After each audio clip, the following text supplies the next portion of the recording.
I had people that you would think that would support me told me to stop making YouTube videos.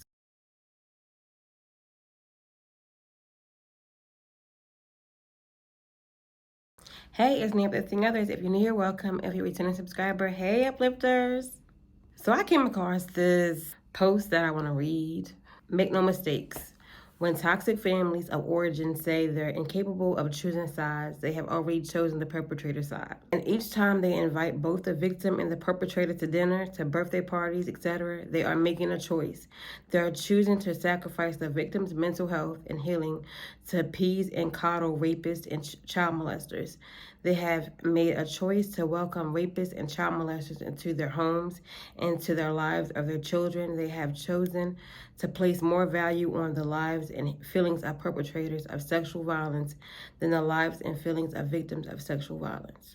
That speaks volumes. All the time, like I'm good with sharing my experiences with my childhood trauma because I know so many people that have dealt with it themselves and are dealing with it, and they don't know how to find ways to help them cope with their trauma and to navigate it. You can't just say, oh, move on from it or let it go. It's not realistic.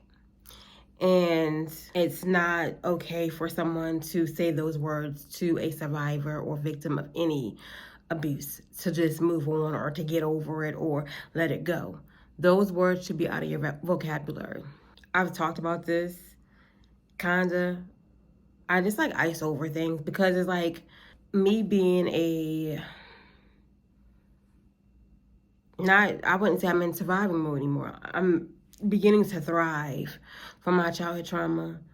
I had to go through an isolation stage in my life. Before, as I was healing, I can't even explain it, but during my beginning healing stages, because I have moments of healing and I have moments of being stagnant. So I went through isolation where it was just me and God. Just like, doesn't matter who was around. It was just the fact that it was just me and God. And me trying to deal with my trauma for what it was and to accept certain stuff and realizing a lot of things and trying to do what was best for me. And in that moment, in my darkest, I wouldn't say darkest, but dark times, and as I was in isolation, I realized that people did not consider my feelings, my healing when it came down to my perpetrator. It was, oh, we're having a cookout. Are you coming? And then sometimes, in the beginning, I was around, and I wasn't okay with it, but I felt like I wanted to be there and I needed to be there because I love to be around my family. Love being around my family all the time. And during those times, it's like me being, in a way, disgusted with my uncle just being around and being disgusted with the fact that other kids are around, other kids are here, and like you just realize on certain stuff and it's like, what is really going on? I can't speak for or to tell anyone how to move when it comes down to their kids. So of course I'm not going to say much. Like, I'm not a problematic person, so I didn't say anything. I just let things go, and it was what it was. But then when I start to realize and to accept things for what it was a painful acceptance that they did not choose me. I didn't give them it's either me or him. I didn't give them that. But like this post says, like, you already choosing a side when you're inviting a victim or survivor and you're inviting the perpetrator. Like, you're already choosing a side because Do you know, for someone that has never dealt with trauma, do you know what it feels like to be in a space with someone that has hurt you in the worst way? It's, of course, the guard is up.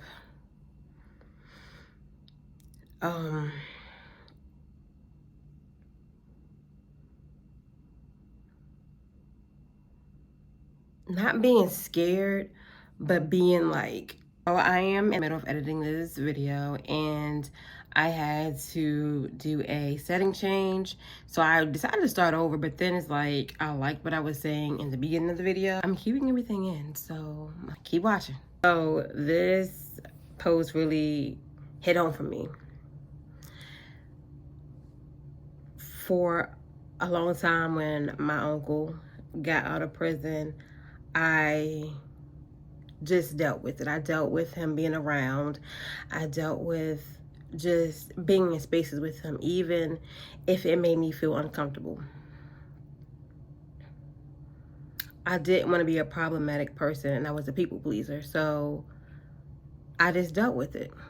As I was in isolation, I had to like face some hard facts. Like, it was just me and God. It didn't matter who was around. It's the fact that God isolated me from a lot of people and things, and it was just me and him. I realized a lot about the family dynamics. I realized a lot about just everything. Like, I know I spoke about this before, but this post really just like hit home. It hit home for me. No, I did not make my family choose a side and say, oh, it's either me or him. I didn't do that. It was the fact that he was just always around. Being fearful that something else will happen, even if other people are in the room. Just being kind of fearful of it. Just the shame, the flashbacks, all of those stuff goes through someone's head that I know went through my head. Being around my uncle, I yet again suppressed my feelings and emotions about stuff, and I just dealt with it because I did not want to be the problem. I didn't want to be a problematic person because I forgave my uncle. So I feel like a lot of people played on that. They played on the fact that I forgave him. So if I forgave him, then I'm over it. And I also felt that for a while, and it was crazy. Just me being naive and not being educated on how healing works and how forgiveness works. I also felt like I should have been over it, and how people in my family moved, maybe they felt the same exact way. And I'm not making excuses, but he was around. So me being in my isolated stage, I accepted the fact that they chose him. And at first, I'm being really honest, it hurt. It hurt so bad that the people that I thought should have just, like, okay, I have kids too, or I'm not gonna put Nay in this situation. All those things it just played in my head, and it made me feel away at first. It made me just always have to question if he was gonna be somewhere, like if someone was having a cookout and it's like, oh, yeah, my uncle's gonna be there. I know he's gonna be there, but I just want to go anyways. And I still did that sometimes, but then in certain cases, I'm like, you know what, I'm not going. I don't care who party it is. I don't care who kick back, who cook out. I am not putting myself in spaces where he's going to be. I don't want to be around him at all. I don't care what I used to do. I don't care what I did. It's the fact that I'm not doing it any longer. So when I set those boundaries for myself, it made me feel, of course, like better, but it also made me think about how my family just let him be around other kids, but I don't have any control of that. So I have to let it, I had to let it go. But this post really resonated with me because I dealt with it. I've been through it. I lived through it. And it was a hard thing. I had to accept the fact that people will never understand me because of my trauma. It was hard as well. It was like, you don't get it. Like, people had so much to say behind my back. I'm not gonna say people, a lot of people. I don't know. Some people had a lot to say behind my back about me making videos and me stuff.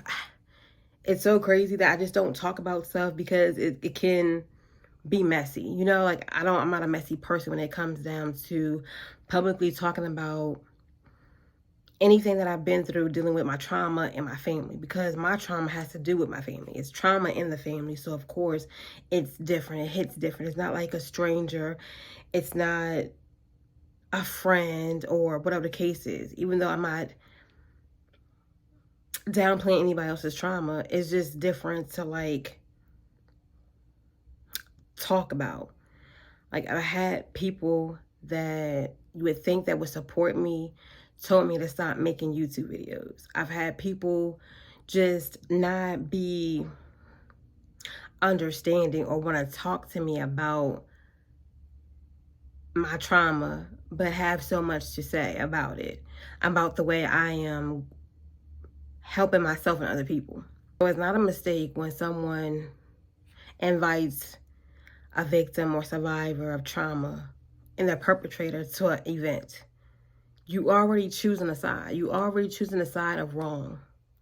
Because if you know a survivor or a victim is going to be somewhere, why put them through that hurt? Why put them through the flashbacks? Why put them through that?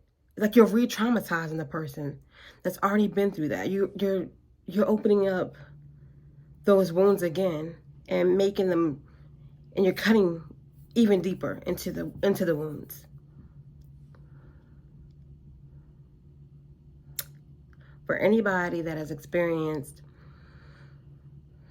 any type of abuse, don't subject yourself to being in spaces where your abuser is going to be. Even if you're going to miss out on something that can be possibly amazing, the mental anguish that comes with that is not worth it. And I had to experience it possibly to help somebody else out. They chose their side, so make sure you choose you. Thanks for watching. Make sure you like, comment, share, and subscribe.